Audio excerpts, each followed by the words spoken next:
Well, hello there, everybody, and welcome to a brand new edition of On to the Next One. We are live on this Sunday morning, post UFC 315. I am Mike Heck. That is my best friend, Alexander K. Lee. We have a brand new UFC welterweight champion. His name is Jack Della Maddalena. Jackie, three names, JDM, stuns Belal Muhammad, is the new champ, and now things get real weird and wacky. Chaos ensued just the way AK likes it. AK, my best friend, how are you on this Sunday morning? Holy cow, my best friend, Mike Heck. I'm feeling good, man. I'm feeling good. That card slightly surpassed expectations. Jed and I think were a little more optimistic about it. As far as as far as defending that this was a quality card. This was not like some glorified fight. Like this is what a modern pay-per-view looks like. Take it or leave it. That might be might not be a compliment, but that is the truth. I don't think there was any reason for people to be so down on a two title fight card. Some intriguing storylines. I think going to both fights, more than worthy challengers, especially with JDM as it turned out. People his path to a title shot was certainly like a bit strange. He was not the clear cut number one contender going in, but fate worked in his favor, and here we go. We do have a new champion. So I loved the main event. Really, there was very few moments in the night where I was just like, oh, this is a drag. Like the card, it kind of flew by. I think it had the right mix of like finishes. There's just enough finishes and some pretty compelling fights that went to a there's some fights we're not going to remember by Tuesday, but that's every fight card. Now, if you do any card that's 12 fights or more, guys, you're not going to remember all 12 fights. I mean, unless you're talking about like one of the greatest cards ever. So deeply satisfied. Hope that everyone who was at Bell Center felt like they got their money's worth, because they certainly saw something. I saw a smattering of boos for like maybe some seconds of some fights, but other than that, this was a memorable one. I think if you were there, you were happy that you showed up. Yes. Great fight watching live. Even better on the rewatch. I rewatched it this morning. No distractions. Door shut, no watch party going on, because I just wanted to just take it in. I wanted to see, because watching it live, like I definitely thought the championship rounds were really fun, like incredibly exciting. And then on the rewatch, like as a whole, it's just a great fight. It's a really fun watch. Having said that, and maybe this is a hot take, I don't know, I scored a 4-1 JDM on the rewatch. I feel incredibly confident in 4-1 JDM. I will listen to 48-47. I will listen to 50-45 JDM. I have come to the conclusion that if you scored that fight for Belal Muhammad, you're just wrong. There's just no world he won. And this is not saying Belal was not competitive, because he certainly was. But this has been sort of jammed down our throats ever since the rules changed with scoring criteria, that damage is the number one priority. It all comes down to damage. JDM took damage in the fight, no doubt about it. Every time he hit Belal Muhammad, Belal felt it. Belal's head turned. He didn't like it. Dude was durable and tough, no doubt about it. But Belal's got a broken orbital now, apparently. He's got a broken nose. He's probably going to need surgery on his lip. Like, he got whomped in there, because Jack was hitting him so hard. I just don't see a world where Belal wins this fight. I think 50-45 JDM is a much more acceptable scorecard than 48-47 Belal. But again, it was a fun, competitive fight. And my biggest takeaway from the rewatch, especially as somebody who had a bet on Belal Muhammad with the -5.5 point spread, Belal Muhammad is going to go back and rewatch that fight. And if his goal was to go in there and change the narrative about how people view his fighting style, how Dana White reacts to his fights, and turn that into a positive, he accomplished that goal 100%. Belal was in a super fun fight. Dana White praised him. He put him over in a big way. When Dana does public comments, he didn't go to the presser. He's not going to say, wasn't a barn burner. He's going to say, that absolutely was a barn burner. So success for Belal on that end. But if Belal Muhammad's goal heading into UFC 315 was, okay, this is going to be the beginning of a long title run. I want to be mentioned with the GSPs, the Usmans, the Matt Hugheses, etc. at some point.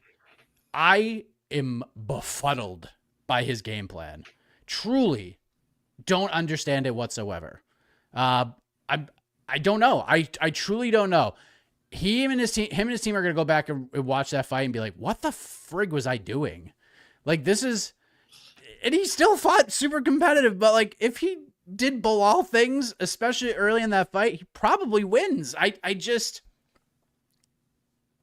don't know what he's thinking, man. I just don't know what he was thinking. But that's just me. Your biggest takeaway from the fight? He scored as many takedowns in 25 minutes as Basil Hafez did in 15 minutes with Jack Della Maddalena a couple of years ago. It was three. Basil Hafez had 3 takedowns and was a surprisingly competitive fight against JDM at the time. And Belal had 3. Belal had 3 on Saturday night. Yeah, it was frustrating to watch at times, I think, if you were hoping to see not even if you were just rooting for Belal, but if you're kind of hoping to see how JDM would deal with, Belal's best skill, Belal's best game plan. Because we saw Belal put that to perfection against Leon Edwards, right? Now, maybe that was Leon, on and off night. Maybe that was Leon's worst night. So, if you don't want to compare those 2 fights, I totally understand. But his approach on Saturday just felt so transparent and not in a good way. His first 2 takedown attempts both happened, I think, almost the exact same time in the first and second round. It was like it almost looked like they said, you want to shove your striking, let's do that for the first 3 minutes, and then around 90 seconds, go for a takedown. Go back, rewatch rounds 1 and 2. It's exactly what happened. Neither time did it work particularly great, and at no point in the fight with any of the takedowns he scored was he able to do like significant damage. So people can check out my score. I know Mikey mentioned on the post-fight show, I was one of the few 50-45s on MMAdecisions.com. It was just me and my old pal, Danny Segura, currently at MMA Junkie. And I remember when I scored it, I think there's at least, you guys can check the live blogs, there's at least 2 or 3 times where I say, well, that round was a toss-up. Oh, that one could have gone either way. So while I'm kind of with you, I'm not very comfortable with 48-47 Belal. It wasn't necessarily a blowout. It wasn't like an indictment of Belal if you have it 50-45. No. I think 50-45 is still a fair score to both guys. It's just, if you watched it again, yes, okay, that, this round could have gone to Belal. This round could have gone. And that's why 48-47, I think to a lot of people felt like the right score. But I don't think 49-46 Della Maddalena is bad. I don't think 50-45 Della Maddalena is bad. And as much as we're criticizing, Muhammad's approach, which is definitely confusing. All the credit to JDM, man. He shored up some serious takedown defense issues. He was doing things defensively in this fight that he was not capable of doing against Basil Hafez, was not capable of doing against Gilbert Burns, who took him down 7 times. This was impressive stuff. This was a guy who is, into his career, but still developing, still learning. Clearly, and why wouldn't he? He and his team drilled takedown defense, takedown defense, takedown defense. We're gonna block body locks. We're gonna work on working against a fence. We're gonna work on blocking single legs, double legs, like all the ways that Muhammad has to take a guy down. They were pretty prepared. They had he looked good scrambling. He wasn't panicked. He looked good again when he was down. He was able to get back up fairly quickly without taking damage. So awesome stuff from Jack. And unfortunately for Belal, he also accommodated some of Jack's existing skills, which was like, hey, come, let's go, let's stand in boxing range and just go at it. And I'm like, all right, Belal, that's what you want to do. Yeah, because one last thing, like we mentioned this a lot in the lead of the fight. Jack Della Maddalena had never fought past the 15-minute mark.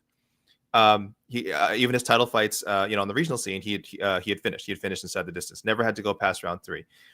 And I don't know if there's a way Belal could have drained that gas tank faster.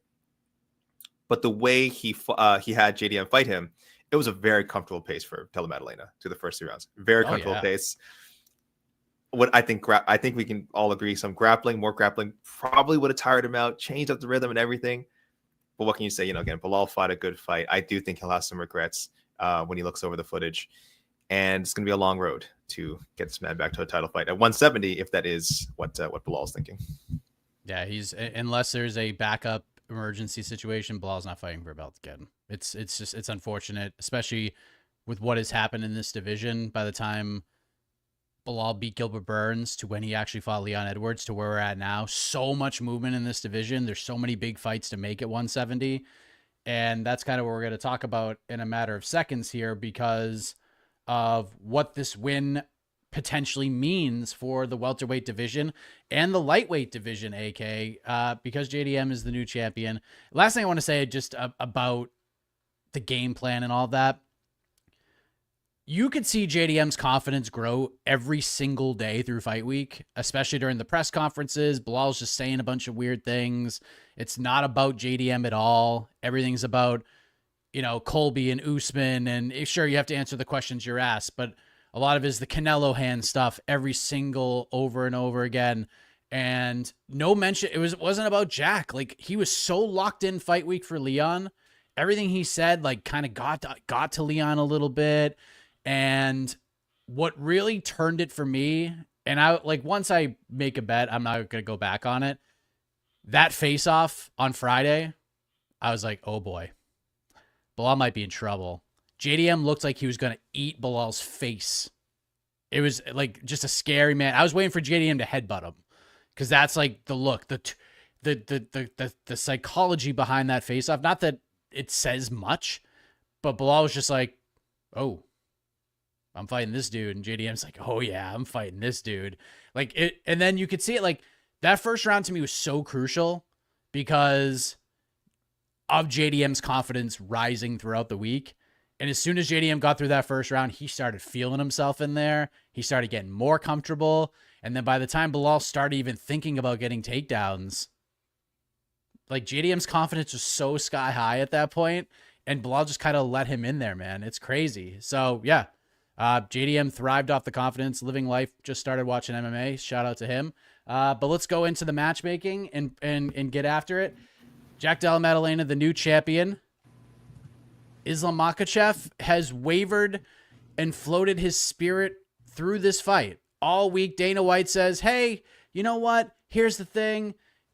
Moving parts, but it's kind of accurate that Islam his next move is going to be based on who wins this fight. And JDM won. So now we could see JDM versus Islam Makhachev in a champ versus champ fight. There are others who I respect in this space who feel like, hey, don't be surprised if the UFC actually does Islam Makhachev versus Ilia Topuria. Could do that. Maybe it's still in play, but it seems like JDM versus Islam is what we're going to get, AK. Are you confident that is the fight? What are we doing here? Your face. I don't know if you're confident. That's not a face of confidence, my best friend. I'm not confident. It's what I'm picking for now. It is what I'm picking. I do think, come Monday morning, not when the infamous Tuesday morning matchmaking day. I think come Monday morning, those will be the first discussions that they're kind of having. I think Dana White will go with his guys and go like, so, JDM, Islam, are we doing this? They'll talk to Islam's team and all that. They'll probably, talk to Jack's team, just get some preliminary groundwork and figure out, is this what makes dollars and cents the most dollars and cents for both guys. So for me, again, I'm going that as my simple solution. It's kind of what was promised at the pre-fight press conference. I think even Ilia seemed aware that if JDM wins, I'm fighting Charles Oliveira instead. He hopes for a vacant title, not an interim title. We'll see how that goes. It's not my number one pick. I mean, there's so many good challenges in 170 right now. It's in a really good spot as far as contenders go.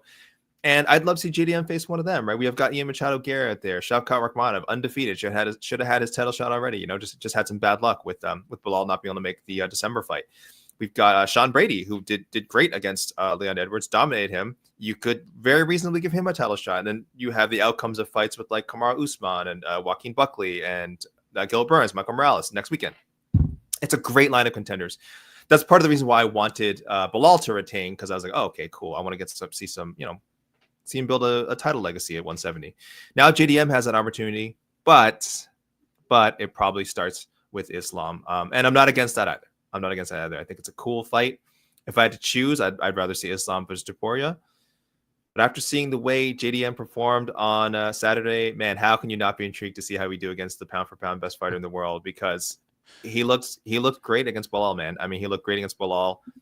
I don't think like Islam necessarily is a apples for apples comparison, right? I know people say, "Oh yeah, great wrestling, good striking." If you could, if JDM could figure that out against Belal, maybe he could ramp that up against Islam, pull it off. But it's worth finding out. It's worth finding out. Like I'd probably pick Islam on paper right now, but boy, I was really blown away by what JDM accomplished. So sure, let's go with the obvious answer: Jack Della Maddalena, Islam Makhachev. I still don't think this is 100% done. No, I really don't. I think we're leaning in this direction. I don't think Dana answering that question on Thursday was like a guarantee of anything because, guys, I think especially those who have been watching the sport for many, many years, just because Dana says something does not mean it's true. Unless he like I said it's done, it's a done deal. It's just not. But what about when Dave? What about when Dave Shaw says something? Is that then it's a done deal? Did he say something? Because he's the king of no answer. That was one of the most. Our senior editor won't agree, but that was one of the funniest moments of the like because Dana was there in Montreal. Like we know Dana was in Montreal. Like we know he was there. If there was one press conference in the past, a post-fight press conference in the past 4 months of that he needed to be at, past 5 months, excuse me, that he needed to be at. It was this one. He really needed to be at this one. Big up your new champion. Talk about maybe Valentina Zhang Wei Li. Of course, talk about what the hell's going on with the 317 main event. Oh my God. And then having Dave Shaw, I love you, Dave Shaw, having his friendly face roll out and just not being able to provide any sort of headline worthy quote was darkly hilarious. And I am so sorry to everyone out there like us in the media who was hoping to have Dana so we get like 3 worthwhile stories out of there. Did you watch him? Did you watch Dave Shaw? No, because we started our like live post show. Oh, and we were like, guys, Dana's gonna do a press conference. Like, we're gonna get all the answers. We're gonna take like 3 minutes of a quick intermission, and then we're gonna like just stretch our legs, and then we're gonna hear what Dana has to say, and we're gonna react to it. And then on our Slack channel, Jose's like, no, Dana, he's on his way to the airport. I'm like, what the fuck? Seriously? This is like the one time I really want to hear from Dana. Like, I will take a 45-minute Dana scrum with the worst questions on God's green earth for the final 30 minutes because that's what we always get. But I was ready for it. I wanted to hear it. Let's make it official. And he didn't do it. Like, we didn't even get the Instagram announcement that we typically get from time to time. Like, if he doesn't go to the press conference or if he's on his way to a press conference, like, we didn't get any of that. None of it. So now, like, that's what leads me to think, like, I think the UFC is going to try one more time to get Islam Ilya done because that's a massive International Fight Week fight. And they know that International Fight Week is like a 10-pole event. We know we're going to get big-ass, huge fights with huge implications. And while we've had, like, great hardcore fan cards the last couple International Fight Weeks, the name value just hasn't been there. And if you come slamming back with Islam versus Ilya, like, that's a big deal. People will gravitate towards that. However, let me just say this. I am all in on JDM versus Islam right now. I want this fight. I didn't realize how much I wanted this fight until I saw what JDM did last night. I would pick Islam as well, but JDM is a big man. He hits very, very hard, and I'm fascinated by it. Truly, truly fascinated. I think it's a great fight. And we still get Ilya versus Charles. It should be for the real belt. I know it won't be because you know how I feel about guys moving up. Cool. If you want to do it, no problem, but you should vacate your other belt. That way it's gangster and it's a risk, and you can't just go back down and be like, well, I did the best I could, but now I can still defend my other belt. Like I'm not a fan of that.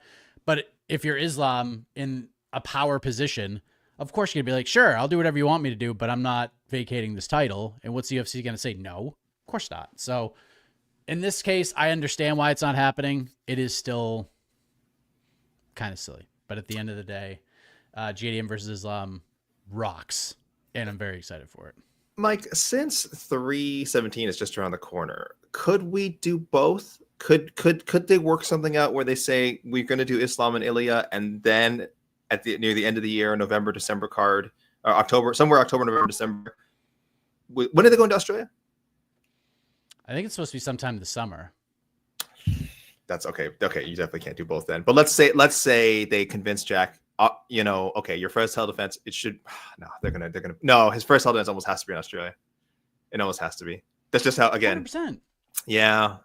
But what? God, I'm greedy. I want both. I want both in 2025. I want to see Ilya and Islam in June, and then I want them to turn things around for then maybe Jack defends against someone else in the summer, and then they can get. No, there's just no way the timing's going to work out. I wish I could wave my magic wand and have this happen. Jack defends once. We get Islam and Ilya, and then we get if Ilya wins, then we get Jack and Islam somewhere at the end of the year. But I'm dreaming too big, Mike. I'm dreaming too big. I mean, you might as well, like, at this point, you might as well just do JDM Islam. Yeah. Let's just do it. And then if Ilya beats Charles, then, you know, you could still do Islam Ilya. Because I don't know. Because I don't think Ilya's gonna. I don't know if Islam's gonna go back up and down though. Like, if he wins the welterweight belt, like why would he go back down? If you can only get one, Mike, is it JDM Islam or is it JDM Ilya? Like, not next. I mean, ever. If one, let's just say for whatever reason, I don't think JDM that's Islam. true. All right. Islam. Wow. Right now, it's without question. JDM fighting the pound for pound best fighter in the world. I do think stylistically it's a very interesting fight. I think Islam, his striking is incredibly underrated. His defense is just outstanding. And JDM's defense is outstanding too, as we saw in this Belal fight. Like, he certainly got hit in this fight, but I think a lot of, especially on the rewatch, watching, especially like Dominic Cruz reacting to certain things, I'm like, what are you talking about? Like, Belal didn't hit him. JDM got his guard up, or JDM had great head movement, or JDM got out of the way. Like, it's just weird watching it with no distractions. But yeah, JDM versus Islam seems super fun. But now we go to Belal Muhammad, AK, which, like, to be honest, like, I think this is probably one of the easier cards to matchmake for a lot of this stuff. The most interesting name on all of this is probably Belal Muhammad. Because, again, I just don't know. Although the performance maybe put him in, like, way better graces with the UFC in terms of, like, where they put him and how they view him. I still don't think he's going to get a title shot again unless he wins, like, 8 fights in a row. It's just the unfortunate thing. Like, and I'll say the same thing about Merab if he loses to Sean O'Malley. Probably not getting another title shot. Magomed Ankalaev loses to Alex Pereira. There will be no trilogy. Like, that's just how this is being viewed right now. What do we do with Belal Muhammad, AK? What are we thinking? I'm going for just, we've got storyline. This has been brewing forever. It's the easiest fight to I mean, the time, yeah, let's just do it. They keep talking about their stupid podcast beef. Yes. Right? It's Kamaru, win, lose, or draw. I don't know if you're predicting Kamaru will win. Yeah, same it's win, exact, lose, or draw. Same exact thing. Regardless of result, UFC Atlanta, we're doing Belal versus Kamaru. So okay, that's it. Simple. This was, as you said, this was an easy card I thought to matchmake for. I think until it got to actually even all the way down the main card, pretty simple. It's just perfect because even if Kamaru wins, I'm sure he'll call for a title shot, and I'm sure the UFC will consider it just because he held the title for so long and he still has some name value. But he's not like Kamaru's not box office gold. You don't have to rush him into a title shot just to squeeze one more big swarm of pay-per-view buys out of Kamaru. It's not really Kamaru's purpose, right? He's a great champion who's is right there in that like B tier of championship fame that they like in the UFC, because that means the UFC's A tier is always A tier and all the fighters are below. But yeah, I want to know where they are in their careers. Like, I still think Muhammad has a lot left to give, but who knows? Maybe we just saw hit the best run of his career, including the JDM fight where he looked good. Maybe we just saw the best run of his career. Let's test him against Usman. Age appropriate matchmaking. I love seeing that at 170 these days. Big theme at 170. And Kamaru, I think he'll still have a lot to prove, even if he beats Buckley. Yeah, and honestly, like Jed and I were talking about like who lost the most last night in terms of like guys who weren't fighting. And someone asked if Arman Sarukian was the biggest loser. I think I actually, if we're talking lightweight, I actually think Justin Gaethje probably lost the most, because now he's going to have to fight Arman instead of being like smack dab in the title mix, because there is a world where Justin Gaethje could have got the Islam Makhachev fight. It could have happened. If there was some negotiation stuff with Ilya and they couldn't get it done, like Gaethje was slotting right in there. So I feel, and now Gaethje is going to fight Arman Tsarukyan, which is a damn good fight, and I want to see it. A lot of people were asking about Shavkat. Is Shavkat the biggest loser? I don't know, because if Islam wins the belt, Shavkat versus Islam is friggin' huge. Like, that is a huge fight. I think Kamaru Usman kind of lost the most, man, because he needed Belal to win. He needed Belal to retain. Absolutely needed it, because now Islam just jumped in front of the queue, and Usman's time away from the sport has knocked him so far back. I know he doesn't feel this way, but every day he didn't fight, every major welterweight battle that needed a backup or needed a replacement that he didn't get in for hurt him. And I understand why he didn't want to fight. Like, if he's going to come back, he wants to be at 100% or as close to it as possible. But like watching Ian Gary fight Shavkat and almost beat him, Kamaru Usman, there's no doubt in my mind, he was thinking to himself, shit, I should have taken that fight. I would be fighting for the belt right now. And he probably watched JDM beat Belal last night and was like, shit, I should have fought Shavkat. I might be the champion right now. So, and now Islam has jumped in there. So it's tough scene. So I think no matter what happens, Usman's fighting Belal Muhammad next. Let's just cash it on that before it's too late. And yeah, things are real super weird last night, right now with lightweight and welterweight. And AK is a fan of chaos, and that's what we're getting. Valentina Shevchenko still the women's flyweight champion. I saw someone ask earlier, did you feel like this is a clear-cut win for Valentina? I absolutely did. When that fight was over, I was like, yep, she won 48-47. It was competitive. Man, Fiorot was able to sort of get the fight she wanted. Again, if we're going to talk about game plans that are kind of strange, Valentina Shevchenko right up there, because she hammered Manon Fiorot real early. Lazy Bet, I'm not forgetting Usman is booked. That's why we said win, lose, or draw against Joaquin Buckley. You just go and make that fight. Belal, did you see Belal's face? See Dana White's Instagram stories? Belal ain't fighting for a long time. It would not shock me if Belal did not fight again in 2025 with the amount of damage he took last night. So, but Valentina really stung up Manon crazy. And then she was like, you know what? I'm just not going to punch it all in round 2. I'm just going to let Manon dictate everything and hold me against the fence and all of that. And then kind of the same in round 3, honestly. You could make the case that Manon was up 2 rounds to 1, and then Val wins round 4 with the knockdown. That was a close round. I mean, I don't know. I'm trying to remember.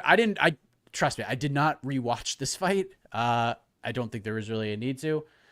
And round 5 was Valentina round. So 48-47, I think was a pretty comfortable, clear scorecard, but it's Zhang Weili, right? Like, what are we doing here? I know you're a man of Prince. I can't believe Daddy? I can't believe you are doing this to your favorite fighter, Natty Ice.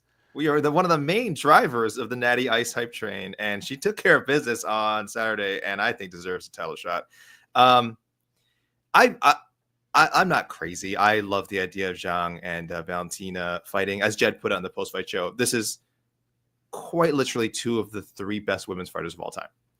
And it would be a shame if we never saw them fight. So kind of like, the same question I posed to you regarding the main event. If I could only choose one, like if picking one meant the other never happens, of course I would pick Zhang and Valentina. Of course I'd pick Zhang and Valentina. Like I'm definitely more intrigued by that than Natty Ice and Shevchenko. But I've also been pushing Zhang and Virna Jandiroba. So I still want to see that fight. And again, if I had to choose between do I want to see Zhang and Virna or do I want to see Zhang and Valentina? Yes, of course I'm picking Zhang and Valentina. But the fact that we have these worthy challenges that I'm really, really, really intrigued by, I want to see them happen. Now, it's I'm not trying to set this up. Like, I'm not doing a Devin Haney, Ryan Garcia thing where I'm like, oh, I only want to see it because I think Valentina is going to win. I was going to beat Natty Ice, and I think Zhang's going to beat Virna, and whatever, they'll get the fight anyway. We'll just take our time, push it. I'm not doing that. There's a very realistic chance, I think, that Natty Ice could beat Valentina Shevchenko. I am so impressed by Natty Ice. I know we're going to have to matchmake her in a bit, but essentially this is my match for her. I'm very impressed with her. I actually would pick her to beat Valentina, and I would assume she'd be favored because Manon was favored. And if Manon was favored, I don't see why. Natty Ice is not going to be favored against Valentina. Why was Manon favored? I don't understand. Like, I still didn't understand that at all. I don't think she opened as a favorite though. I think I money don't know just if came she in on did, her. but she was at the beginning of fight week. Like the beginning of fight week, Manon was favored. She was from fight week, from the beginning of fight week to fight night, Manon was favored. And I don't remember what the opening was, but I'm gonna look it up right yeah, now. please do, yeah. Shevchenko opened as a minus 107 favorite. Yeah, that only minus 107. So it was almost a pick 'em right from the start. Pretty much, yeah. And then money came in on Manon, which I guess makes sense. I guess people thought like there's some very slight plus money to be made there. But by the end, I think when it opened, I believe on FanDuel, it was plus like one. I think Valentina was plus 112 or something. So she went back to being the underdog, and Valentina by decision plus 220, which hit. So I hope all you guys listen to my No Bets Barred and followed that. I hit that one. That was nice. That was fun. I think if Manon was close as a favorite, I think Natty Ice would as well. I think people will look at the age with Manon. I think it was the size thing. I think with Natty Ice, they'll look at age. She is considerably younger. There's a speed thing. She's a fresh challenger. We haven't seen her lose in the UFC, so there's the lore of the undefeated, which Manon also had. I think Natty Ice would close the favorite, but maybe not. Maybe the way Valentina took care of business in this case would kind of smarten people up and say, well, we're not putting her at underdogs odds anymore. So I really want to see that. I understand this could cost us the Zhang Shevchenko fight. So I'll be that stick in the mud and say, I can wait just a little bit. I don't need to see it next. Natty Ice should get a title shot. My best friend, you're my best friend, but you're so wrong. I know. I'm gonna see this a lot. I feel like in the comments. Yeah. No, we just got to do it. And look, I'm going to get to Natty Ice in a minute. You know what? I'll just get to Natty Ice now because you've already match made for her. It's a good win. She beat Alexa Grasso. She beat a former champion. The problem is, and I don't even like fully blame Natty Ice for this. That fight was not great. It was not a thrilling watch. I won't rewatch it. I expected a lot more. But again, it is not, I don't blame Natty for that. Alexa, again, you want to talk about shocking game plans and execution. What the hell is going on there? She did nothing until like a minute left in the second round. And she's like, oh, I'll just come forward and punch her real hard. And she was finding success doing that. And she was like, I'm just not going to do that anymore. And Natty just pieced her up and had a great time doing it. Natty was just like, okay, like we're doing this. Natty Ice is like Israel Adesanya when she fought Jared Cannonier. Cannonier all fight week. This is going to be a great fight. I'm going to be in his face. I'm going to try to take his head off. Alexa Grasso, this is going to be a firefight. Your fans you have no idea how great this fight's going to be. And then she just stood at range and let Natty kick her and punch her a whole bunch. Like, it was just super weird watch. Having said that, if I'm not Natty Ice's manager, I'm not her coach, I would not do a single thing unless it's for the belt. Now, I'm not saying she's next. I think Zhang is going to get the shot. But if I'm Natalia Silva, I do not fight anybody until that fight plays out and you fight the winner. Even if that means you have to sit out the rest of the year. You cannot Joanne Calderwood this situation. She might have a title shot locked up right now. It's possible. Again, I kind of wish Dana White was at the press conference to answer this. But just don't fight anybody else. I do think she's going to end up fighting, though. That's just the type of gal that Natty Ice is. Do not JoJo Calderwood this, but she's going to. Macy Barber and Erin Blanchfield are about to fight each other. Natty's going to probably fight the winner of that. But if I'm her, I'm not fighting anybody. I'm waiting to see how that plays out. I weigh in as the backup fighter for Val versus Zhang, make an extra paycheck, and then just whoever wins, you fight. Like, that's just how it goes down. But yeah, no JoJo. Do not JoJo this thing, although I think she will. But I would probably pick Natty to beat either Barber or Blanchfield at this point. So maybe it works out, but maybe it doesn't. Very risky. What about Manon Fiorot, AK? I know you guys liked Grasso. That was my first thought. It just makes sense. They both lost in the same card. They're both still in the top 5, top 6. Just I didn't go with her. I went with Jasmine. I said, let's go with Jasmine. Yeah, let's cue go the with band, Jasmine. All right. We could cue it up. 1, 2, 3. Oh, Friends forever. I was unprepared. 100%. This is the fight to make. I wasn't sure if that was an official, because we kind of just match up. I always feel like matching up people from the same card is like, I don't know, do we count that for Friends Forever? But of course, I'm never going to pass up the opportunity to sing some Friends Forever.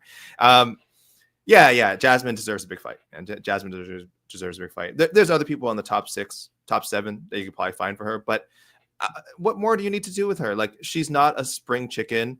Young, certainly most in fight years, but like Manon, she's what, 35, also 34, 35 years old, right? Like she is I think she's 36. 36, a little bit further along on the when we think about athletes in any sport, we would think of 36 as as a bit older. But she's still a fresh face, still relatively fresh to the UFC, I think. And say what you want about Jessica Andrade shouldn't be fighting 125 anymore. I think we all agree that's still a former UFC champion at 115 pounds. That's still a tough person to dominate in the way Jasmine did. And they've done really good matchmaking with Jasmine. So I do think it's time to give her that number one contender opportunity. And it goes to Manon, and not a guaranteed win at all, by the way. This is not Manon's just going to run through. Jasmine's just going to run through Manon and get that title shot. No, man, this is a real test for Jasmine Jasudavs, just to see if she is as good as we hope she can be. Because there's still a lot of doubters. That maybe she's just benefited from favorable matchmaking, which is fine. That's how we want to build up contenders, and then you give them the real test. And I think that's Manon. Yeah, I like the fight. Jasmine at this point is like, let's just throw her to the wolves, because I love the Andrade fight. Like, I was happy to take the at least a piece of an Otno point for that matchmaking. I mean, this is exactly how you build her up. Now let's just throw her to the fire and see what happens. So I like that piece of business. We'll see if the UFC does, and we'll go from there. Aiemann Zahabi gets the win. Oh, boy. I have not rewatched this one. I'm going to rewatch this fight later at the airport. All right. Can we talk about this, Mike? Oh, what do you have a spicy hot take? I don't. You guys know. I think the fact that my take is not spicy is what makes it a hot take, because the hot takes were flying on Saturday night. Certainly, the word robbery, the R word robbery, was being thrown around before the R word retire was then uttered by Jose Aldo. But I tweeted. I think my tweet summed it up was, no, I'm not. What are you afraid of? That I'm going to say it was a robbery, or that I'm adamant that it wasn't? What's your concern? You're adamant that it wasn't. I'm definitely not adamant it wasn't. I'm going to do my first robbery review in a while, probably. Just because. Yeah, all right. Yeah, I think just because excited. The nature of the fight, and certainly the amount of discourse over it, was immediate. I think my line at the time, and I will have to rewatch it for sure. My line at the time was, I actually don't have a problem with 29-28 Zahabi, but I also hate myself. Was how I phrased it. So, because. Live blog 29-28 Aldo, first 2 rounds for Aldo, of course, third round to Zahabi. I saw a couple people who maybe weren't paying attention to the third round, who full attention, and were like, what, Aldo knocked him down early in the round, you give round 3 to Aldo as well. I'm like, I don't see a world we can give the third round to Aldo. He nearly died in the last 2 minutes. Credit to him for the knockdown. Amazing finish. 3 knockdowns, by the way. 3. Is that on UFCstats.com? It should be. It should be.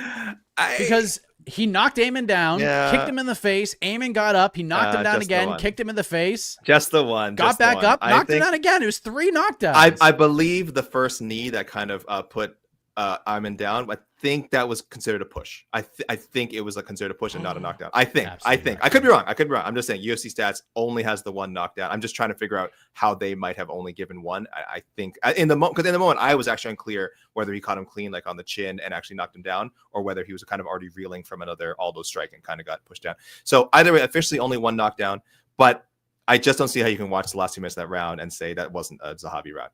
Aldo was dying. He was an old man dying. It pains me to say it. I'm a huge Aldo fan. And I did score the fight for him. I had it 29-28 Aldo. First round, same. I think pretty clear Aldo. Second round, I thought was close. Still went with Aldo. But this is why I have no problem with the Zahabi score. If you gave Zahabi the second round, I don't think that's crazy. And then I feel like you had to give Aiemann the third round. I loved that moment from Aldo. I wish he'd finished the fight. But just the way he looked so bad. I actually think that Zahabi was closer to finishing the fight than Aldo was, because that head kick landed clean, and credit to Zahabi, man. He just ate it. So how did he not get knocked out? He took 2 of them. That was two of those. That was a pride soccer kicks. Oh my God. That was like shades of vintage Shogun Hua right to the face. So credit to Zahabi, because that could have ended right there. That should have been an Aldo knockout win. I don't know. Zahabi's tough as hell. So I will do a robbery review obviously it sounds like I'm leaning towards not a robbery, but let me watch that second round again. If that second round was more definitively in Aldo's favor, then yeah, man, this might have been a robbery. I felt it really hurt to see Aldo not win that fight because he fought so well. He fought so well. We all wanted to see him win. I'm trying to put my bias aside. Maybe I'm putting it so far aside that I've now tilted the other way. But yeah, I had a 29-20 Aldo. I think Aldo should have won.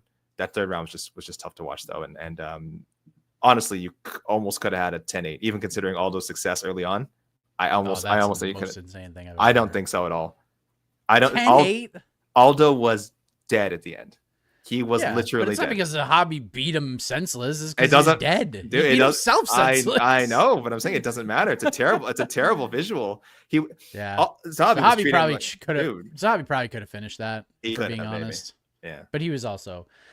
Yeah, look, I have to go back and rewatch it. Yeah. I think like part of it watching it live, because I actually, if you watch the watch party, I'm kind of embarrassed by this. I gave the third round to Aldo because I was like, he knocked him down 3 times. That's what people said. That's a lot of people saying that. Once. Yeah, so at the end of the day, I'll have to go back and rewatch today. I will rewatch that fight. Having said that, I spun this whole, like, Jed's narrative that he wished he leaned into more of, if Islam and Habib were really Belal's friends, they would have already booked the fight with Ilya. So good. Because they believed in the man. So good. Jed's regret was like he didn't lean more into that take, which is an incredible take. Powerful take. And I think 100% true now, by the way. Now that my incredible take was Aldo missed weight on purpose because he's pissed that everybody called Alexander Volkanovski the greatest featherweight of all time. So he made this a featherweight fight. Yes. And then if he beat Aiemann, which I picked him to do, he would call Volkanovski. And poor Movsar Evloev would have lost out on another title fight because we would have had the battle for the greatest featherweight of all time. It just was like so brilliant the way that it was all set. And Aldo was bonus eligible. If that main event didn't happen, Jose Aldo would have got a bonus after being 9 pounds overweight. Just a veteran move. There was some cheating going on from Jose Aldo. Like just veteran savvy things that I was proud to watch. And shout out to Valentina Shevchenko too. She cheated her ass off in that fight with Manon Fiorot. And by the way, I think it was Tandan who was the referee for that fight, right? The co-main? No, was it? No, for Aldo. For the Aldo fight. For the Aldo fight. It might have been. Let me double check real quick. I actually forgot to write that down. Aiemann Zahabi should have lost a point. Maybe it's just my bias talking. Sure. He kicked him in the ding-ding twice in like 45 seconds. Like, Certainly come on, man. Take a fucking point. It was Big Dan. It was Tandan, yeah. Back to back. And it was just like no stern warning either. It's like, hey, man, just be careful of the groin after the second one. Like, it's just insane. But Aiemann wins. Good on him. Fun fight. Aiemann stock rises after that. This was not the feeling of the Mario Batista fight is not here. It definitely isn't. Like Mario was just like everyone hated Mario. Everyone hated the judge. Everyone hated everything about that. Jose Aldo hated it. It's pretty bad. I am going to give Zahabi what he wants here, although he dropped a doo-doo pick for his call-out. He called out Marlon Vera, who's literally fighting at the next pay-per-view. So we're going to half give him what he wants, potentially. Marlon Vera's fighting the aforementioned Mario Batista, and Aiemann can fight the winner of that fight. That's how we're going to do it. Sorry, so who's fighting? Sorry, say it again. Who's fighting Batista? Aiemann you're saying Chito Vera's fighting Aiemann Batista. Zahabi called out Chito Vera, yes, and you gave him who's the winner already booked to fight some correct. doo-doo. So he can fight the winner of Chito versus Mario Batista. Can you imagine if Aiemann Zahabi beats Jose Aldo and that he has to fight Mario Batista? Oh my gosh. It's what they both deserve. What a time. That's what they both deserve, I feel. Wow.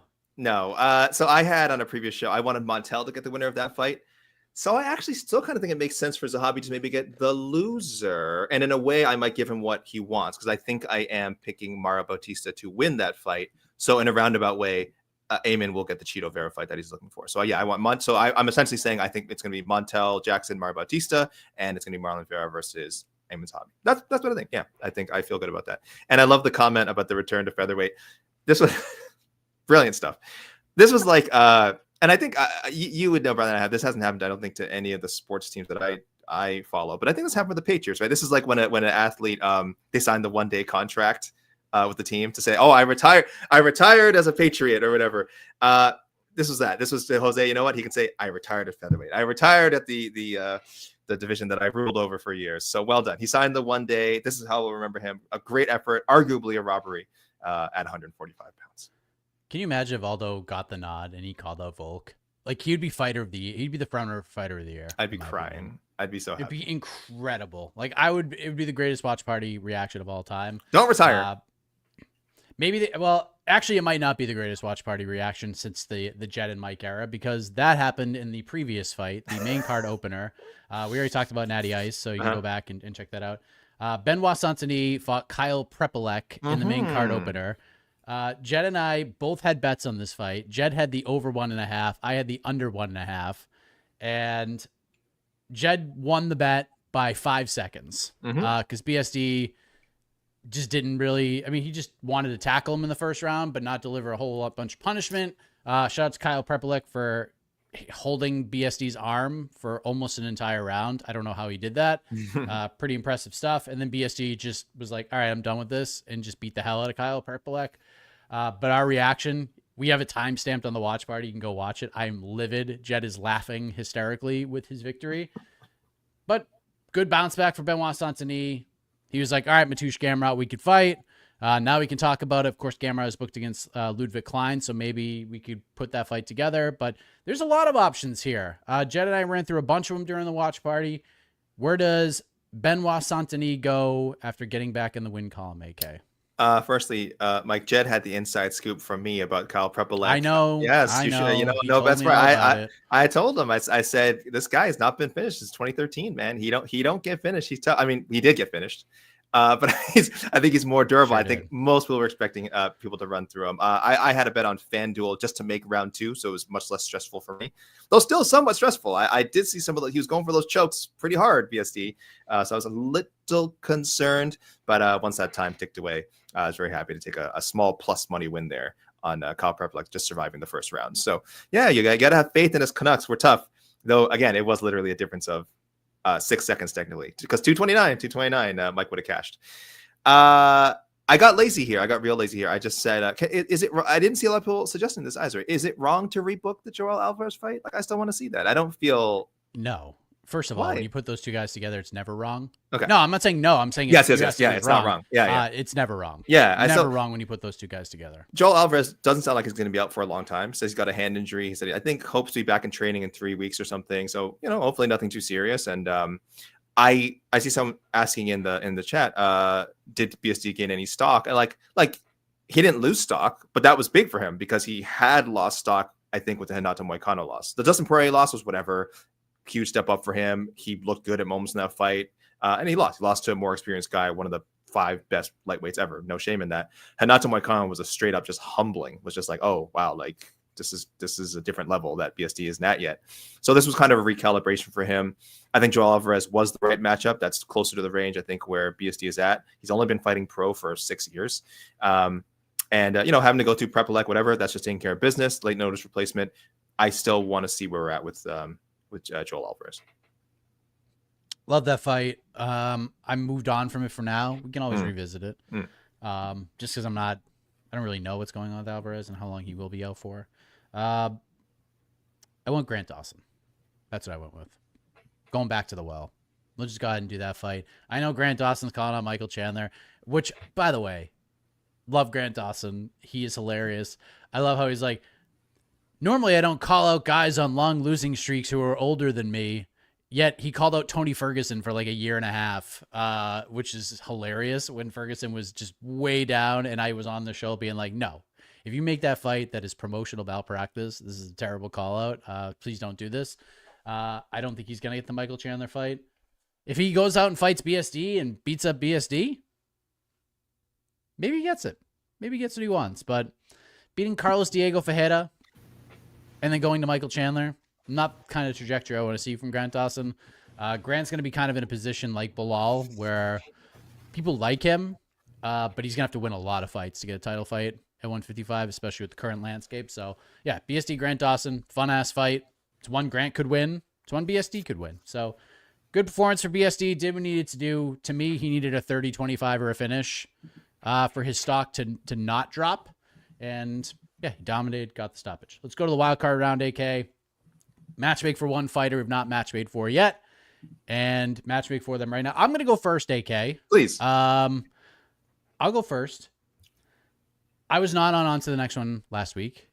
Shout out to you for holding down the fort while I was making a long drive back from Orlando to South Carolina. So I did not get to matchmake for one Daniel Rodriguez. So I'm going to go ahead and do that now and just kill two birds with one stone. Mike Malott versus Daniel Rodriguez. I think we're going to go that route and have a little bit of fun with that, because Mike just kind of beat the hell out of Charles Radtke. First round was fun. It was kind of competitive, but Mike was starting to gain some confidence.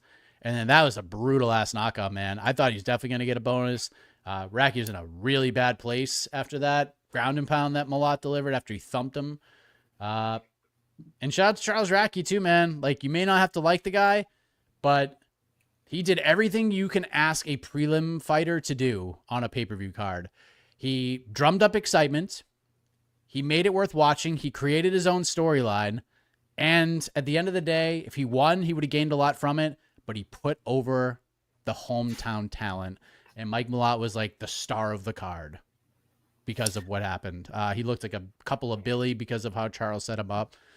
Charles is a valuable member of this UFC roster. He should have a job forever for this exact reason, whether you like him or not. Mike Malott versus Daniel Rodriguez. Yeah, it makes a lot of sense. And yes, as much as I hate, all the rhetoric that Charles Radtke used to promote the fight, there is no question, objectively speaking, that Charles Radtke's fight week interviews and all that increased the interest in this fight by tenfold. And I say this as I'm a fan of Mike Malott, and even this matchup was now, so I'm like, oh yeah, cool matchup. But that was it. That was my thought of it. Like, cool matchup. I probably did not think about it again until fight week. And then, Radtke goes full Patriot, full USA. And me, and again, that whole crowd was super into it. They would have been into it anyway, but they were mega into that fight. Like, it was like the main event of the card.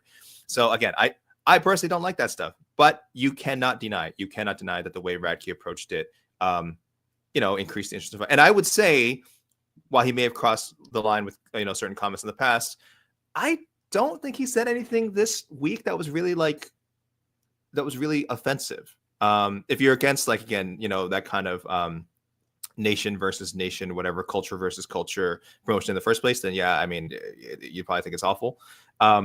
But I don't recall him saying anything like breaking any weird stereotypes or saying anything particularly horrible. So I thought he played the heel to a T. Maybe that's just who he is, and if so, that's unfortunate. But this is the fight game. And boy, that was pretty much textbook fight promotion by Charles Radtke. Because Mike Malott, nice guy, cool personality, not a huge star yet, not a huge jump off the page headline maker. But Charles Radtke has the potential for it, and anyone who gets matched up with him, you can kind of trust him to do some of the promotional lifting here. So, in that sense, good on that. And again, I don't wish ill on anyone. Hopefully he's okay, because that was a rough knockout. Knockout. Hopefully Charles Radtke's all right. I also went with Mike Malott. I think your pick is perfect. I just couldn't go with Daniel Rodriguez because I said last week I want to see him fight another old person. So I was like, I just gave him the Casa McGee winner, UFC Atlanta, blah, blah, blah. Just old folk, throwing these old welterweights up against one another. But that's kind of where Malott is too, because he's not old. He's 33, but I don't think he's as young as some people think. You need to start giving him tough fights. Daniel Rodriguez is perfect. I went a little bit lower, but still someone who's higher. I like Elizeu Zaleski. I just kind of went. Yeah, there's a lot of veteran names you could have thrown in there. I was like Gunnar Nelson, but I'm like, Gunnar Nelson only fights once a year. We're probably not going to see him until 2026, so there's no point. I still think Puna Soriano is really the right matchup to make. I did that, I think, the last time Mike Malott won. But I don't know if Puna's matched up, or I just feel like they have other plans for Puna. I'll move on for now. I don't like to harp on the same matchup over and over again, but I do think him and Puna would make a lot of sense next. But I'll go with just Zaleski for now. A lot of good options for Mike Malott. Let's push him into that top 30, top 25. See if we can get there. Oh yeah, man. There are people saying maybe you should give him a top 10. And I'm like, you guys no. insane, dude. No, we tried with Neil Magny. We tried. Give him Neil Magny. Tried. You guys saw Neil it. Magny. Looked great, and then just pooped the bed in the third. And one of the craziest turnarounds you'll see. Just looked like a completely different fighter in the third. And again, it made sense. He was fighting a guy with 10 times as much UFC experience. So, bro, guys, that's how it goes. But we can get him back there. Let's just take our time with it. Yeah. Mike Malott could be the Drew Dober of welterweight, very easily. He could be a perennial top 15 guy. That's always good for a fun fight. Mm-hmm. You could throw Malott in there with D-Rod. You could throw him in there with Elijah Zaleski, the Kevin Hollands of the world. Like, there's no wrong answer as long as it's a guy like not in the top 10. Like, everything would kind of make sense right now. So, all right, let's go to the peeps. Send your suggestions in. We're going to go for like 10 minutes and then we got to get out of here. I have to pack and do some Mother's Day stuff. Oh, yeah. Happy Mother's Day, everyone. Happy Mother's Day. Slito, I'll never forgive the UFC for how they booked the legend Jose Aldo in the past 2 fights. Oh, man. Past two fights? Oh, my God, Slito. Past two Mike, please. fights? Mike, please. Mike, please. Past 4 fights. Breathe, Mike. Breathe.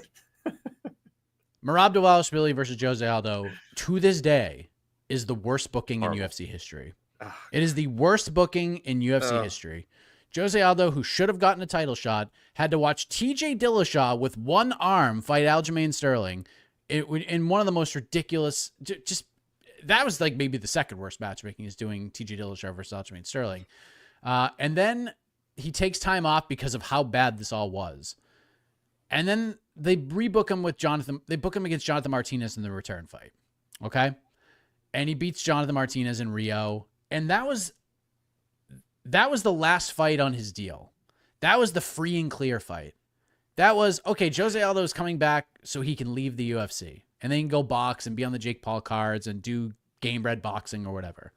I think in hindsight, when I saw his gloves off, and I know he's very classy about it, that was a man who regretted returning to the UFC. And it's not because he hates the organization. It's a man who was like, man, like I took this fight with Jonathan Martinez so I could be a free agent, like a legit free agent. And then he went back. And I still don't understand it. And they rebook him with Mario Batista. And then they give him Aiemann Zahabi. Like, what the hell are we doing here? Like, what a great way in hindsight. Like, if he had just gone out and never fought in the UFC again after beating Jonathan Martinez, what a tremendous way, for his UFC career to end. Just a perfect moment. And now look at this. Like, potentially, like, I know Jed makes the case. I can't do it for the Merab fight because nothing happened in that fight at all, except for Merab pushing Jose Aldo against the fence. There's like no strikes landed. Literally nothing happened except for Jose Aldo defending takedowns. And Jed scored that for, like, you could make some sort of compelling case that Jose Aldo won his last 4 UFC fights. Not the Merab one for me. I know Jed will die to take this to his grave, but yeah. 2 fights. Come on now. The Merab fight, you have to add into this as well. Martinez one was booked, I think, for the closeout moment for Aldo, so I'm not going to take that. But again, I think I'm not going to blame the UFC. And I've thought about this. I take this roundabout way by saying I don't actually blame the UFC for the last 2 fights. I stunned Jose Aldo came back. I think the UFC was kind of stunned that he came back too. And so I will partially blame the UFC, but all of this could have been avoided if he just left the UFC after beating Jonathan Martinez and went and boxed and made way more money. So still kind of surprising to me. But then we wouldn't have got to see him fight at featherweight again, Mike. That's true. that was all Jose Aldo. That was all him. I'm just want to look at his last in-cage words here, just at the end of it. I don't want to go into war all the time and go through this. I just don't have it in my heart anymore. I think this is the last time you're going to see me. I can't do this anymore. Translation by the great Fabiano, by the way. That's tough. That's not like the retirement you were hoping for. I have no issue with him retiring in Canada, Slito, by the way. That's fantastic. But yeah, when you're seeing those words, oh boy, you talk about him like looking like he was maybe having some regret, my best friend. The words, just look at the way he said it. Look, yeah. That's not a man going out on top. Man, he's like, I could have boxed some like 1-1 shitty boxer and made like $1 million boxing on a Jake Paul undercard. And I came back to fight Aiemann Zahabi and Mario Batista. It's a man who regrets his decision. A loyal man, loyal to the bone. But I think that loyalty cost him millions and all that. And, he made choices. So there's only one man to blame in all this, but yeah, tough way to see it all go down, especially because I thought he won that fight, and I certainly thought he won the Mario Batista fight. Tough way to see one of the all-time greats go out and in a featherweight fight. Hurts his chances. Volk beats Mavzar. We might not have a conversation anymore. BSD versus Chandler. Need that. Also, Beksad versus Saeed. Sure. Loves from our pal Left Lane. Thank you, Left Lane. I just want to say, Chandler. I think I have someone else I want for Chandler right now. I can't remember. We said it in a previous show. But yeah, Chandler can literally fight anyone at this point. His ranking is insignificant, and should just be looking for fun fights. Winnable fight for either guy. Beksat, Saeed, or Magomedov. Yeah. Okay. Sure. Y'all really got Zhang over Rose in the top 5 debate? Yeah. Yeah. I know Rose beat her twice. Say to be answered. But it's the same way Jose Aldo is the greatest featherweight of all time. He lost to Volkanovski, not. And he lost to Connor. Lost to Max Holloway twice. And he lost to Connor. What are you talking about? Connor's clearly better, Mike, because he beat Jose Aldo in a fight. Obviously, Conor McGregor is ranked higher in the featherweight ranking. Sorry, Terrence. Terrence Leverett, don't mean to make light of your. Yeah, it's. I'm just saying you sound in disbelief that we put Zhang over her. She's been much better as a champion. This is not debatable. We all know the story around Rose is that when she's at the top, she hasn't looked great. The head kick of Zhang, amazing. Their second fight, super close. I thought Zhang won the second. Yeah, credit to Rose. It was a great fight. You could score for Rose. Got it. Score for her. I don't think that's a robbery at all. But it's not like she dominated Zhang. I think that was like clearly Zhang is on her level, if not better. And then you look at how they've done as champions, and Zhang just has a better resume. So sometimes just matchups just make fights. Maybe Rose fights her again, maybe Rose beats her again, but that doesn't mean Rose is the better legacy, the better career overall, right? That's just how things go. Again, I hate to keep bringing it up, but Connor knocking out Aldo, to me, that does nothing to diminish his ranking compared to McGregor's in the all-time featherweight rankings. It's Aldo's way up here. Connor, I'm not even sure, is in the top 7 at featherweight. I don't even know. So yes, we very comfortably have Zhang over Rose right now. Is Oralby fighting Tufik in Baku? I saw this and I was like, this seems so random, but so specific. That was a bit. I saw you make a face. I was like, what is he reacting to in the comments? Okay. And so I looked and saw if this is a thing. Apparently it was on Reddit as a thing. I have no answer for you, but I reached out and hopefully we get an answer. But I am intrigued enough to the point where I have to ask because this is just way too specific. Yeah, that'd be a great fight if it happened. But Casey's MMA fighting global rankings will be in shambles if Tofik Musayev loses this fight. In shambles. So there you go. Tristan Balat versus Puna. Yes. Marc-Andre Barrio versus Mikhail Olszewski. Yeah. Shout out MAB, man. And Bruno Silva seems to be okay, which is good. That seems to be the update right now.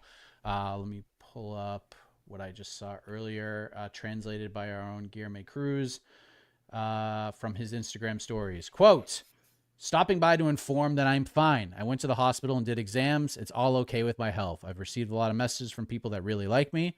I was well. I wanted to win so I could give my message of everything I went through to come back to my feet, but it's part of life. I'm a winner. And this moment won't end my story and my legacy. All honor and glory to God. So there you go. That is the latest update from Bruno Silva. I know some people were asking earlier. So, Gerard, JDM versus Shavkat. There's just no way this fight happens. Well, I'm not gonna say no way. Don't say no way, but I know what you mean. It's not their number one option. They're not eyeing that right now. Honestly, you know what? I am gonna say no way this fight. Oh, he just said it. He said it, America. I'm just so unsure about Shavkat at this point. Like, it's such a mystery. We don't know how long he's going to be out for. And I honestly think, like, if they go to Perth in July or August, you got to make that fight immediately. Like, this fight needs to be announced within the next 2 weeks. If it's or 2 to 3 weeks. They're going to go to Ian Gary before they go to Shavkat. If it's going to be that quick of a turnaround. Yeah. So that's where I'm at. But Islam Ilya could happen. Belal versus Jeff Neal too. Wow. Oh, the last Belal all the way back down to Jeff Neal. The last crap before Saturday, the last man to defeat Belal was Jeff Neal. Many years ago. So, if you're Jeff Neal, you're like, listen, good for dropping him like 13 spots. I'm just saying, if you're Jeff Neal, you're like, crap. He's like, good for JDM, but I did that already. I did that. And I bet I could do it again. So give me a shot. Give me another shot, Belal. That I can beat you again. Valentina Natty, Fiorot Barber winner or loser. Okay. All right, win or lose. Okay. Yeah. Zahabi Figgy. I mean, it's name wise, it's nice, but I mean, 2 straight losses. Do you do that in Rio? just to have Zahabi just pelted with garbage. He retires Jose Aldo, and then he has to fight Davis. Oh boy, he didn't mean to. God. You didn't mean to. I know. It was a great fight. It was a great fight. It really was. BSD Chandler, again, Ponzi. Wow. Yeah, like that one. Jasmine Grasso, Modestus Benefield, Cy Winner, Sterling Pragnio. Boy, that's a tough fight for Navajo, man. Navajo showed he had a little bit of gusto, a little bit of that dog in him, AK.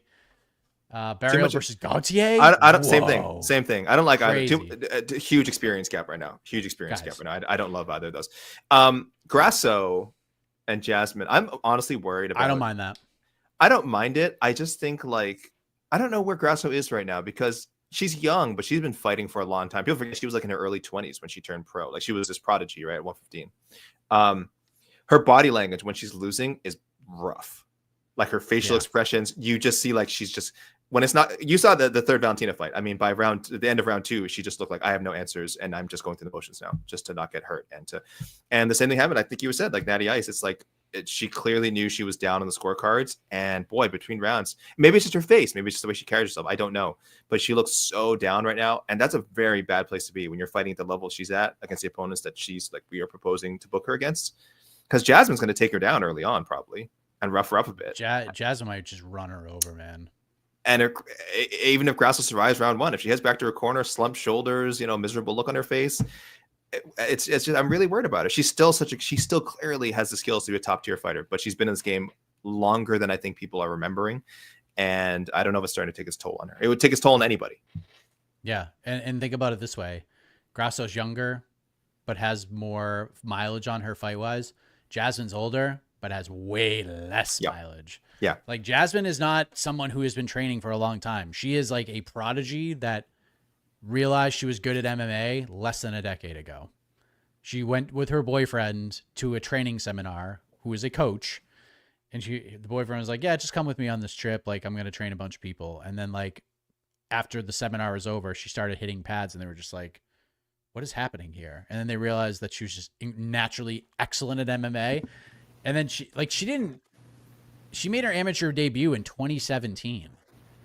She has not been fighting very long. That's not a bad place to be at 35, honestly. So good stuff. But yeah, we could definitely see that fight happen. Yeah, I was going to say Grasso has been fighting for 13 years.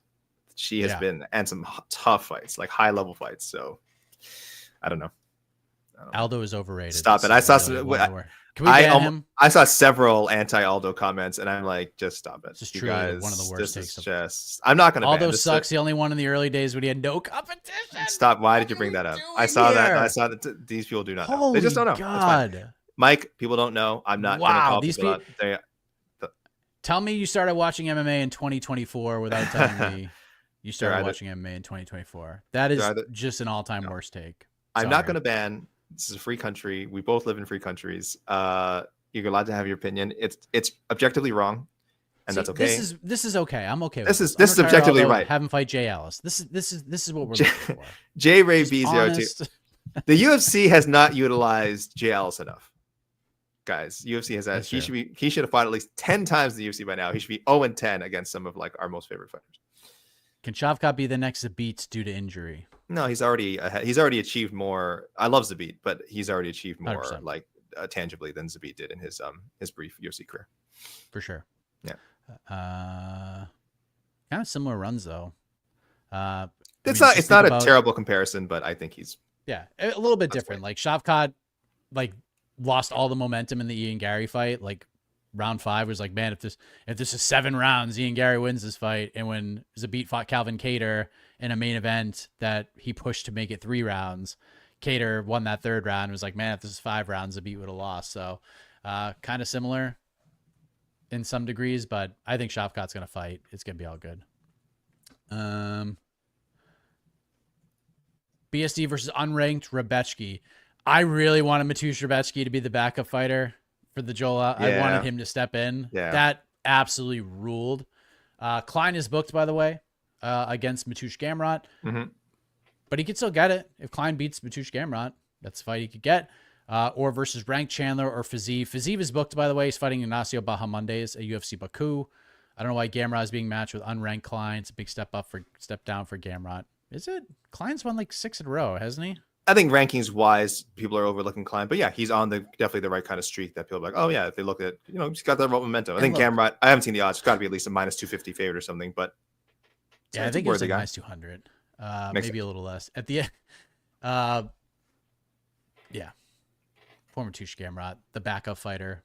He was made the one guy who was made the backup fighter, and then they needed a backup, and they brought somebody else in. Like, that was crazy. The man could not catch a break. And I think and now he's fighting Ludwig less than a year later. I think to this date, Mateusz is the only guy who stepped in as a backup and not gotten some sort of title fight, right? Sergey did, but he got interim. He got interim with Tom Aspinall, right? I mean, it wasn't planned, but I know Sergey was a backup at one point, and he got interim title fight. I don't know if I think, but never have I seen a guy who's like, hey, Mateusz Gamrot. Yes, Mateusz Gamrot's the backup fighter. And then when you actually need a backup fighter, they went to a champion from another division on 2 weeks' notice. When you had a backup fighter, it's unbelievable. It was the right fight to make at the time. Mateusz was the next call if Volk was unavailable. Okay? Yeah, I'm sure he was. I'm sure he was. John, I can't rewatch fights because I didn't buy. But was that kick to the face that Aldo got on Zahabi as he was getting up? Was he grounded? No. It was like the most beautifully timed thing you've ever seen. Yeah. Zahabi had one hand on the ground, and that was it. Yeah. Perfectly legal. Zahabi somehow alive. I don't know. Yeah, dude. Zahabi's tough as shit, man. Shout out. Yeah. I said that. I have no problem with him. I have a lot of problems with him winning the fight, but I'm just saying I understand the scoring. Mitch's JDM Islam, rebook Santini versus Alvarez. Sure, yeah, I'm never going to be mad at that. Obvious way to go. Grasso versus the loser of Rosewood Maverick. Ooh. I actually don't mind that at all. I think that's smart. I think she should. Yeah, that's smart. Maybe give her Andrade at 125. That's not a bad one. No more Andrade at 125, please. Stop it. Andrade, stop fighting 125. It's over. It's over. I know it's fun not to cut weight. I get it. I know you have knockout power submissions. You could finish some people at 125. Stop it. Just if you can make it comfortably, please go back to 115 for the rest of your career. Who does Patty fight next? Anyone he wants. Anyone he wants. Topuria. He probably fights Topuria, winner, right? Topuria. I mean, if Charles Oliveira fights Topuria, no matter what, like you just give him Topuria. Now that if they do interim title fight. Like you have to do Patty next. Even if Charles wins, you have to do a Patty. You have to. Oh, you're not saying okay, no, I thought you were saying instead of Charles for UFC 217. Oh no. I'm because kind of surprised this is not in the discussion right now. I think it is. I bet it is. I bet that's someone called. You think so? I think calls are being made. There's no way. Unless this is like the greatest trolling in history by Patty Pimblett. There's no. I'm just saying, I think he's being told to be ready because after... You think so? I think after Charles's, I cut my eyebrow and I screwed up that title fight. I don't think they trust Charles to be like super reliable ever again. It's fair or not, that was such a unfortunate move for Charles to suffer that freak rapid fire cut. Yeah. I just don't know if it's Patty, man. Patty doesn't even need that to be the backup or anything. So you think we'll get Brady versus Ian? He's been saying, yeah, that's the fight. They have to do it. I just want Buckley versus Ian Gary. Could get there. Since Dana wasn't at the media scrum last night, how long till plans for UFC 317 are confirmed? I hope this by week, the end Mike, of the day, probably. Like we need. What do we do? We need to do it. We got to be getting like a Thursday evening Instagram bomb. Right? Can't wait that long, man. No, not even. No. This card is 6. It's 5 weeks away. There's no main event. You're hoping by the time some people listen to this on the podcast network that this is old news and we already know what the main event is. I cannot believe they did not announce this fight last night. I truly cannot believe it. And I'm not Dave saying Shaw needed to go Dave to the scrum. Shaw. No, Dave was never going to announce. He should have gone rogue. Never. He should have gone rogue and go like, you know what? Yeah, it's happening. It's happening. What a moment. And then you all would have apologized to Dave Shaw. I'm tired of people saying Dave Shaw doesn't give us news because that would have been incredible. You know what? I'm Ugh. tired of lying. I'm Yep. kidding. I'm tired of lying, especially in Canada. God, man. Yeah, they'll announce it. Look, you know how the UFC likes to do this. They like to control their narrative. But again, I like waking up this morning on like no sleep randomly after, hey, it's Mother's Day. Shout out to all the moms out there. Shout out to the wife and my mom.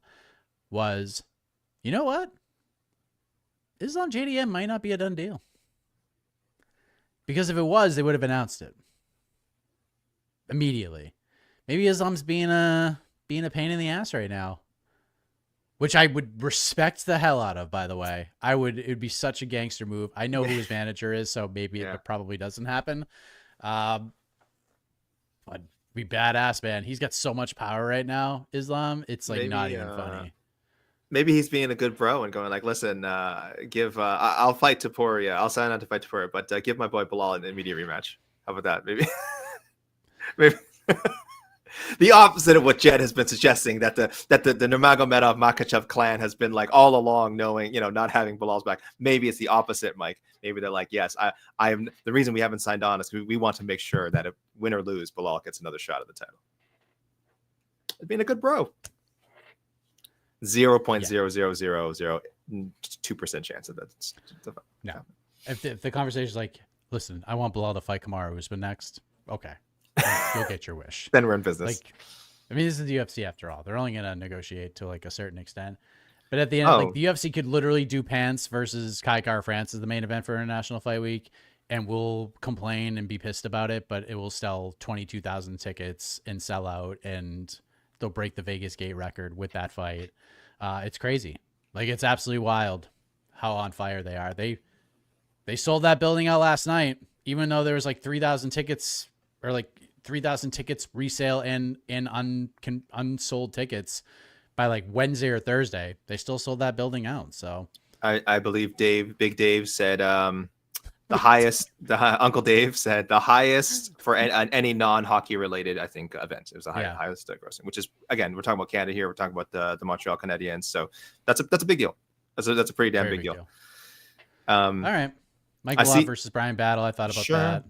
Mr. Cunningham asking, didn't practice smoke Radke as well? Would it be terrible to see Mike versus? It would not be terrible. It would not be terrible. I don't think that's the direction they go. I think you want to try and rebuild Carlos and not just use him as, but I would love to see that matchup. Love to see Mike. It would have been this is mentioned on the watch party. I don't know if I think Jed just read the comment and then he was like, ooh, that's actually a great idea. And now that I think about it, I think it was. I don't think Belal would have got it, but he should have absolutely called out Carlos Prates. Yeah. He would not have got that fight, but he should have called him out. It would have been a great call out. Even tout his own team, everyone's talking about the fighting nerds, but it's our Niagara top team. We're the real we're the up and comers and blah, blah, blah, something like that. Like, it could have worked. All right, last question. It's good. Mike and AK, what if Buckley annihilates Usman? Where does he fit into the title picture? Damn, like first round knockout. Now? He's not getting the title again. Yeah, he's not getting the title shot right away. It's Islam's. Islam has right of first refusal, so it is not.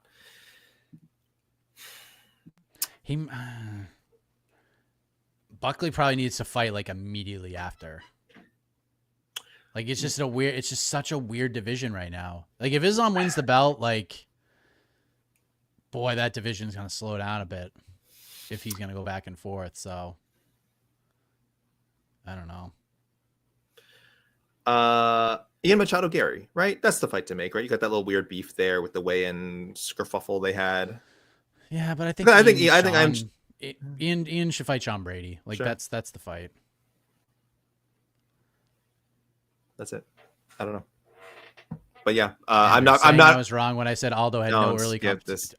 Don't give this man any more oxygen, please. I know you don't count WEC and you don't think it's a real organization, but it should be counted to the same extent as the UFC when we talk about Aldo's legacy, since, you may not be aware of this, but his weight class did not exist in the UFC for a very long time. And then they brought Jose Aldo and he was the quote unquote inaugural champion when he should have just been like the active continuing UFC champion. I know this is news to you. We're giving you a little bit of a history lesson right now, Anders, but that's how MMA was. Like, there was other organizations besides the UFC, including WEC, which was owned by the same company, by the way. So there we go. It's just a bad take, man. Just eat it. I've had bad takes, and I've had many. You the right hand up accountability, like, it makes you feel good. Like, the stress just melts away when you realize, hey, that was a fucking terrible take. And I've been there, man. I've had a few, and I will have more of them. But I don't think I've had a take as bad as Jose Aldo had no competition early in his career. That might be the worst take we've had on the history of the show, or any show on MMAfighting.com, if we're being honest. And there's a lot of programming, a lot of hours of programs. So of bad takes. Congratulations to you for this take. So AK, Yes. we are done. Let me pull it up as we typically do. I looked at this last night. Yikes! I was like, oh, maybe. I was like, honestly, I didn't think it's just that bad, but it's kind of bad. So let's go to now. Compared to a lot of the Apex cards we have gotten this year, this is far from the worst. Yes, but it's still not very good. UFC Vegas. What is this one? 106. This is 106. Jesus Christ. Gilbert Burns versus Michael Morales. The Amazing. main event, which is a good fight. Sick, I like this fight. I can't wait. I can't wait for that fight. Sick. The co-main event. This has to be penultimate, AK. Yeah. Paul Craig versus Hidalgo Bellato. That is. We can't do this. They're teammates. They can't fight each other. What's the? Oh, sorry, I'm not looking at the screen. Aiemann Zahabi versus Rob Font. Okay, sure. This is. I'm telling you. Remember what I said? This is going to become the 2025 version of Gerald Mearshart versus Brendan Allen. It just can't happen. Those two guys aren't going to fight each other. A lightweight fight between Sadiq Youssef and Myron Santos. Okay, is this a permanent move for both guys, or did this get kind of thrown together? I believe Youssef this is at least his plan as of right this second is he is moving to lightweight permanently. Oh. Santos is taking this fight at lightweight because he took it on like 2.5 weeks notice. Okay. So, hey, this is the Ultimate Fighter champion, Mike. He's used to just fighting, just throwing those gloves on and going, Dude, I respect the hell out of this from Myron Santos, honestly, because this is a pretty awful fight for him. Yep. All things considered, but this is a huge step up. But if he wins, like that's pretty damn good. This fight is going to be fun. Nursultan Rutsabayev versus Dustin Stoltzfus. That's good. That's gonna be fun. Julian Erosa, Melky Costa is also gonna be very fun. Yeah, Melky's sneaking up. Like, he's on a streak. He's on a real streak, Melky. Mateus Camilo versus Gabe Green opening up the main card is a choice, certainly. Jared Gordon versus Thiago Moises. That should be pushed up Pretty to that should be pushed up to the main card. I'm gonna hope when the final schedule comes out, that's on the main card. Luana Santos versus Tainara Lisboa. Okay. Connor Matthews, shout out New England, versus Yadir Del Valle. Mike, tell me about Yadir Del Valle. I wish I could. I feel so bad. A quick gander. No, we mentioned this. We talked about this I think it was on BTL. Was on BTL we talked about this? I don't remember, but one of the shows. Might have been on you and Jen. No Bets Bar. I don't know. Or No Bets Bar or something. But yes, Yadir Del Valle, if you someday become UFC champion, punch me in the face. I feel so bad. I'm just not familiar. And again, it's just series battle. Of course it is. Of course it is. Denise Gomes versus Elise Reed. Hyun-Sung Park versus Carlos Hernandez. Oh, I like that. That could be fun. Luana Pinheiro versus Tisha Pennington. Hey, is the card opener. Oh God, I have to look at this. If you fucking do this to us, if you give us a 10 p.m. main card, I'm gonna lose my. It is not. It is a 4 p.m. prelim start time. Mike, let me assuage your concerns, please. It is as scheduled now. It is a 4 p.m. I don't see why they would move it. I think they'll be reasonable. So right now it's a 5-fight main card according to UFC.com with Julian Erosa, Melky Costa opening up the festivities. Gabe Green, Mateus Camilo is a prelim fight, as is Gordon Moises. So what? 1, 2, 3, 4, 5, 6, 11 fights? Solid. Right in the wheelhouse. Don't add anything else. It's just 12 on Tapology. I don't know. Regardless, let's hit the music. Let's get the hell out of here. I gotta hang out the fam, and then I'm heading to the airport, ladies and gentlemen. Oh. Heading to the airport, and this is a work-related trip. Stay tuned. The best kind. the best kind. Casey Leiden will also be meeting me. And the iconic voice Esther Lynn will also be meeting me. Oh my god. And golf will be played. Swing Rounds is returning. But I'm not telling you who we're doing it with. You're not going to believe it. Like, you're truly not going to believe it. It's going to be friggin' electric. So stay tuned to that. For AK, I am Mike Heck. Back next week. Happy Mother's Day to all the moms out there. We love you.